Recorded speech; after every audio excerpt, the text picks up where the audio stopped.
할렐루야. 오늘은 생명의 떡이라는 제목으로 뉴저지 팔팍 한인 루터교회 이상조 목사님께서 요한복음 6장 22절에서 36절을 본문으로 하나님의 말씀을 전하겠습니다. 이튿날 바다 건너편에 섰는 무리가 배 한 척밖에 다른 배가 거기 없는 것과 또 어제 예수님께서 제자들과 함께 그 배에 오르지 아니하시고 제자들만 가는 것을 보았더니 그러나 디베랴에서 배들이 주님의 축사하신 후 여럿이 떡 먹던 그곳에 가까이 왔더라. 무리가 거기 예수님도 없으시고 제자들도 없음을 보고 곧 배들을 타고 예수님을 찾으려 가버나움으로 가서 바다 건너편에서 만나 이르되 라삐여 어느 때 여기 오셨나이까 하니 예수님께서 대답하여 가라사대 내가 진실로 진실로 너희에게 이르노니 너희가 나를 찾는 것은 표적을 본 까닭이 아니요 떡을 먹고 배부른 까닭이로다. 썩는 양식을 위하여 일하지 말고 영생하도록 있는 양식을 위하여 하라. 이 양식은 인자가 너희에게 주리니 인자는 아버지 하나님의 인치신 자니라. 저희가 묻되 우리가 어떻게 하여야 하나님의 일을 하오리까? 예수님께서 대답하여 가라사대 하나님의 보내신 자를 믿는 것이 하나님의 일이니라 하시니 저희가 묻되 그러면 우리가 보고 당신을 믿게 행하시는 표적이 무엇이니까? 기록된 바 하늘에서 저희에게 떡을 주어 먹게 하셨다 함과 같이 우리 조상들은 광야에서 만나를 먹었나이다. 예수님께서 이르시되 내가 진실로 진실로 너희에게 이르노니 하늘에서 내린 떡은 모세가 준 것이 아니라 오직 내 아버지가 하늘에서 내린 참떡을 너희에게 주시나니 하나님의 떡은 하늘에서 내려 세상에게 생명을 주는 것이니라. 저희가 가로되 주여 이 떡을 항상 우리에게 주소서. 예수님께서 가라사대 내가 곧 생명의 떡이니 내게 오는 자는 결코 줄이지 아니할 것이요 나를 믿는 자는 영원히 목마르지 아니하리라. 내가 너희더러 이르기를 너희는 나를 보고도 믿지 아니하였도다 하였느니라. 아멘.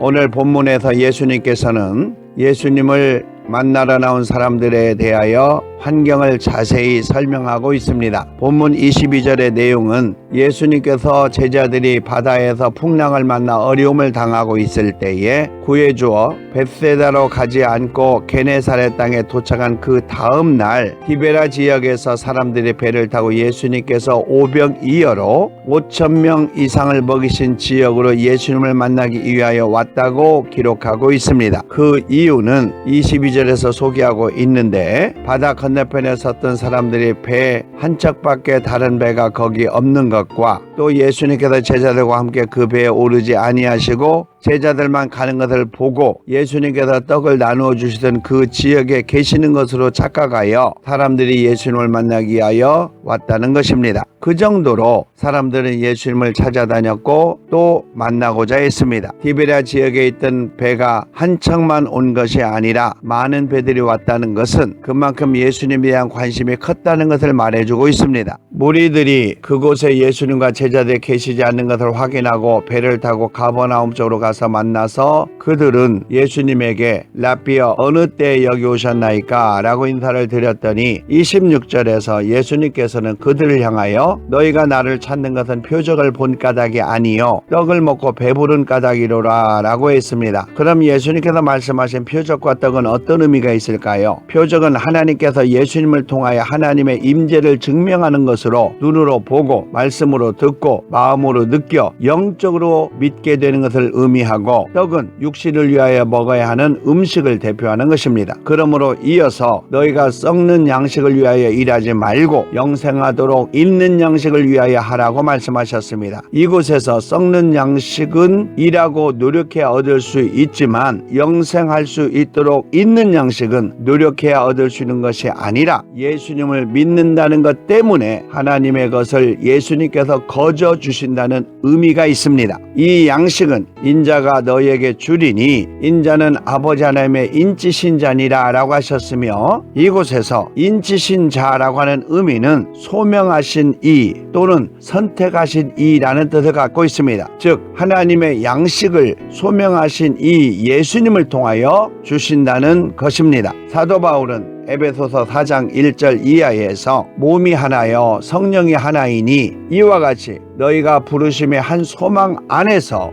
부르심을 입었느니라. 주님도 하나요, 믿음도 하나요, 세례도 하나요, 하나님도 하나이시니 곧 만유의 아버지시니라 라고 소명을 입은 제자와 같은 성도들을 복음을 위하여 부르심을 받은 자로 말씀하신 내용과 같은 의미를 두고 있습니다. 이 내용 때문에 사람들은 예수님에게 소명자, 즉 우리가 어떻게 하나님의 일을 하오리까 라고 질문하게 되었던 것입니다. 그 질문에 우리 예수님께서는 하나님의 보내신 자를 믿는 것이 하나님의 일이니라 라고 하셨습니다. 즉 하나님의 보내신 자 예수 그리스도를 믿는 것이 하나님의 일이라는 것입니다. 그들은 이어서 예수님에게 예수님을 믿게 하는 표적을 보여달라고 하셨습니다. 그러면서 그들은 자기 조상들이 모세를 통하여 만나를 먹었던 것처럼 자기들에게도 그런 것을 보여주어야 믿겠다는 것입니다. 그 내용에 우리 예수님께서는 하늘에서 내린 떡은 모세가 준 것이 아니라 오직 내 아버지가 하늘에서 내린 참 떡을 너희에게 주시나니 하나님의 떡은 하늘에서 내려 세상에게 생명을 주는 것이라 라고 하셨습니다. 이 내용에서 현재와 이후의 시제로 예수님의 말씀, 즉 복음이 율법으로가 아니라 참떡이 되시는 예수 그리스도를 통하여 생명을 주는 양식이 된다는 것입니다. 마태복음 26장 26절 이하에 예수님께서 제자들과 성만찬을 나눌 때에 예수님께서 떡을 가지사 축복하시고 떼어 제자들을 주시며 가라사대 받아 먹으라, 이것이 내 몸이니라 라고 하셨습니다. 그러므로 본문에서 하늘에서 내린 떡은 예수님의 몸을 의미하고 있습니다. 그때 사람들은 예수님에게 주여 이 떡을 항상 우리에게 주소서라고 하였습니다. 사람들은 예수님에 대하여 25절에서 라비어라고 불렀던 내용이 이제 34절에서 주여라고 불렀다는 것입니다. 선생으로 여기는 선지자에서 그리스도라 고백하는 주로 바뀌었다는 것입니다. 지금 교인이 신자가 되고 신자가 성도가 되는 것과 같은 의미를 두고 있습니다. 그리고 예수님께서 말씀하시기를 내가 곧 생명의 떡이니 내게 오는 자는 결코 줄이지 아니할 것이요 나를 믿는 자는 영원히 목마르지 아니하리라 라고 복음을 정리해서 말씀해 주셨습니다. 이것이 영생을 위한 가장 중요한 복음의 핵심인 것입니다. 생명의 떡이신 예수님을 먹는 것은 믿음을 말하는 것이고 그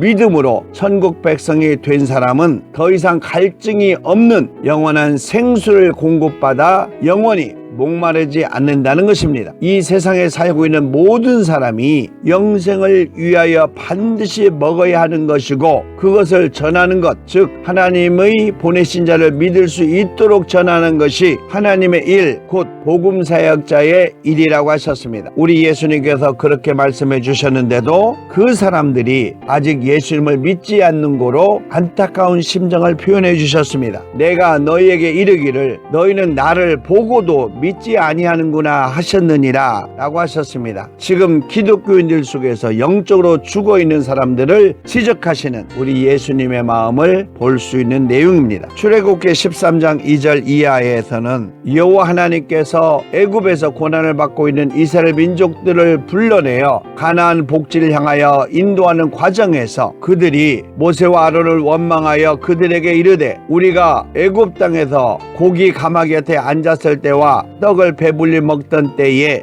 여호와의 손에 죽었더라면 좋았을 것을 너희가 이 광야로 우리를 인도하여 내어 이 온 회중으로 줄여죽게 하는도다 라고 원망한 백성들이 미래의 영원한 축복을 보지 못하고 현실을 불만하는 현대 교회의 기독교인들을 볼 수 있게 하는 내용이기도 합니다. 오늘 우리 주님께서 우리 성도들에게 주시고자 하신 내용을 생각해 보기를 원합니다. 먼저 생명의 떡을 먹는 성도들은 영생을 위하여 살아야 한다는 것입니다. 27절에 썩는 양식을 위하여 일하지 말고 영생하도록 있는 양식을 위하여 하라 라고 했습니다. 사도 바울도 삶의 목적이 영생이라고 하셨습니다. 디도서 1장 2절 이하에 영생의 소망을 인함이라. 이 영생은 거짓이 없으신 하나님이 영원한 때 전부터 약속하신 것인데 자기 때에 자기의 말씀을 전도로 나타내셨으니 이 전도는 영생은 우리 구주 예수님의 명령대로 내게 맡기신 것이라 라고 말씀하셨습니다. 그리고 영생은 하나님과 예수님을 아는 것이라고 했습니다. 요한복음 17장 3절에 영생은 곧 유일하신 참 하나님과 그의 보내신 자 예수 그리스도를 아는 것이다 라고 했습니다. 그리고 영생은 하나님의 은사라고도 했습니다. 로마서 6장 23절에 죄의 삭은 사망이요 하나님의 은사는 그리스도 예수이신 주님 안에 있는 영생이니라 라고 하셨습니다. 둘째로 생명의 떡을 먹는 성도들은 오직 예수님을 믿고 순종하는 삶을 살아야 한다는 것입니다. 29절에 하나님의 보내신 자를 믿는 것이 하나님의 일이니라 라고 하셨습니다. 그러므로 아브라함의 신앙을 모범으로 살아야 합니다. 히브리서 11장 8절에 믿음으로 아브라함은 부르심을 받았을 때에 순종하여 장래 기업으로 받을 땅에 나아갈새 갈 바를 알지 못하고 나갔으며 라고 말하고 있습니다. 그리고 믿음과 순종은 능력으로 나타나게 되어 있습니다. 누가복음 17장 6절에 주님께서 가라사대 너에게 겨자씨 한 알 만한 믿음이 있었더라면 이 뽕나무들어 뿌리가 뽑혀 바다에 심기우라 하였을 것이요 그것이 너희에게 순종하였으리라 라고 말씀하셨습니다. 그러므로 믿음은 구원을 얻을 수 있다는 것입니다. 베드로전서 1장 9절에 믿음의 결국 곧 영혼의 구원을 받음이라 라고 말씀하셨습니다. 마지막으로 생명의 떡을 먹는 성도들은 예수님께서 아버지 하나님께 부탁하여 보내신 성령으로 충만하게 살아야 한다는 것입니다. 35절에 내가 곧 생명의 떡이니 내게 오는 자는 결코 줄이지 아니할 것이요 나를 믿는 자는 영원히 목마르지 아니하리라 라고 말씀하셨습니다. 이것은 제자들의 삶이 성령으로 충만했다는 것입니다. 사도행전 13장 52절에 제자들은 기쁨과 성령이 충만하니라 라고 말씀하고 있습니다. 그리고 예수님께서도 공생에 사역하실 때 성령으로 충만했다고 기록하고 있습니다. 누가복음 4장 1절에 예수님께서 성령의 충만함을 입어 요단강에서 돌아오사 광야에서 40일 동안 성령에게 이끌리시며 라고 말씀하고 있습니다. 그러므로 성도들의 삶에도 성령으로 충만해야 한다는 것입니다. 에베소서 5장 18절에 술 취하지 말라 이는 방탕한 것이니 오직 성령의 충만함을 받으라 라고 말씀하고 있습니다. 오늘 본문을 통하여 우리 예수님께서는 영원한 생명의 양식이 되는 생명의 떡으로 오셨고 그 떡을 먹고 믿는 자는 영생을 얻었고 영원히 목마르지 않는 샘물과 같다고 하셨습니다. 사랑하는 믿음의 성도 여러분, 여러분의 삶 속에서 영생을 위하여 오직 예수 그리스도를 옷 입고 성령의 충만함으로 인도함을 받아 아름답게 살아가는 성도의 삶이 되기를 우리 주 예수 그리스도 이름으로 축원합니다. 아멘.